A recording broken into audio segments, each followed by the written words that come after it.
இது வரைக்கும் மீட் பண்ணல. அநேகமாக நாளைக்கு மீட் பண்ணுவார். யார் இவர்? அது ஒன்று அப்போ வேறு ஸ்ட்ராட்டஜி வச்சுருப்பார் அமித்ஷா. இது வர்றது பிரதமர் மோடி. அமித்ஷா சென்னையிலே தங்க போகிற சொல்லணும்.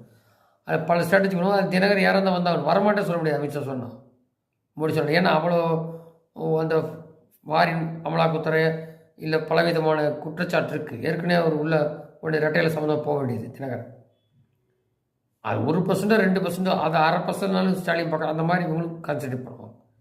ப்ளஸ் கிருஷ்ணசாமி ஜான் மட்டும் எல்லோரும் உள்ள கொண்டு வரணும். அது ஏற்கனவே அந்த தலித் வாக்கு குறிப்பிட்டிருந்தாங்க. இப்படி பல ஸ்ட்ராட்டஜி பண்ணுவாங்க. அதில் வந்து இப்போது இந்த சட்டம் என்ற கதை மாதிரி இப்போதைக்கு எடப்பாடி முன்னிறுத்துவாங்க. ஆனால் என்ன ஆகும் தெரியும். ஆனால் ஒரு காங்கிரஸ் இனிமேல் எந்திரிக்காது, அவ்வளோதான் இதுதான். அது 100 மில்லி 2 மில்லி என்னத்தையும் மில்லி கணக்கில் சொல்கிறாரு செலவு பிறந்தங்க. அவராக மில்லி தான் சொல்லுவார். ஏன்னா அந்த புழக்கம் தான் போகணுமா தெரியல. அப்போ 100 மில்லினா 100 மில்லியாக தேவைப்படும் திமுகவுக்கு, இப்படிலாம் சொல்கிறது என்ன. அப்போ இவங்கெல்லாம் யாருமே ஆட்சி பங்கு இதெல்லாம் டோன்லாம் கம்மியாயிடும். இன்றைக்கி காங்கிரஸ் எந்திரிக்க மாட்டேது கேள்விக்குறி. அதே மாதிரி 75 வருஷத்துக்கு மேலான திமுகவும் இது அண்ணாமலை சொன்னது தான். 3 தலைமைக்கு மேலே இருந்தது இல்லைன்னு. இவராக கட்சியில் ஒரு தூரம் வந்தார். கொள்ளையோ அது வேறு விஷயம் ஆச்சுல. ஆனால் உதயநிதி எதுவுமே இல்லாமல் கொண்டு வந்துட்டாங்க. மக்கள்கிட்ட தொடர்பு கிடையாது. இளைஞர்லாம் வந்து அண்ணாமலை நோக்கி வர போக முடியாது. விஜய்க்கோ உதயநிதிக்கோ கிடையாது. அது நீங்களே கண் கூட பார்க்கலாம். விஜய்க்கு வர்றாலும் அப்படியே ஓட்டு போட்டு திணிப்பாங்கலாம் ஒன்றும் கிடையாது. ஸோ இப்படி இருக்கும்போது இவங்க என்னென்ன அடுத்த கட்டம் வரும்போது அண்ணாமலை பிரச்சாரம் பண்ணுவார், எல்லாம் இருக்கும்.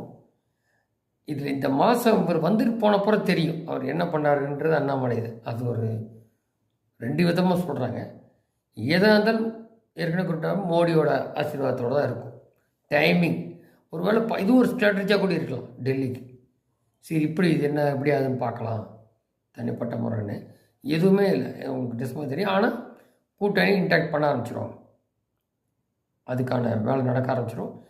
இதில் வந்து இனி திமுக சரிவு காலம் தான் நான் சொன்ன மாதிரி. ஏன்னா இந்த காங்கிரஸ் ஆச்சு, இந்த 2 பேர் மம்தாவையும் திமுகவும் இங்கே இல்லாமல் போனால் தான் நாட்டுக்கு வளர்ச்சிக்காக பார்க்கணும். இது வரைக்கும் தெரியும். அவர் சொன்ன வாக்குறுதி இருக்க மாட்டான், மக்களுக்காக என்றைக்கும் இருக்க மாட்டேன். மம்தா பாருங்கள் 3 தடவை வந்தாச்சு. ஆனால் ஆட்டம் தான் ஜாஸ்தியாக இருக்க வழியா ஒன்றும் கம்யூனிஸ்ட் அடித்து 3 தடவை வந்தாச்சு.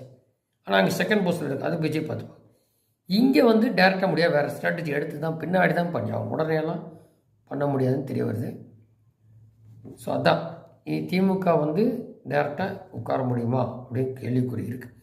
அவங்க இப்போ நினச்சிட்டுக்கலாம். இன்னும் டிசம்பருக்கு மேலே பாருங்கள் கதையெல்லாம் வேறு மாதிரி மாறாமல்.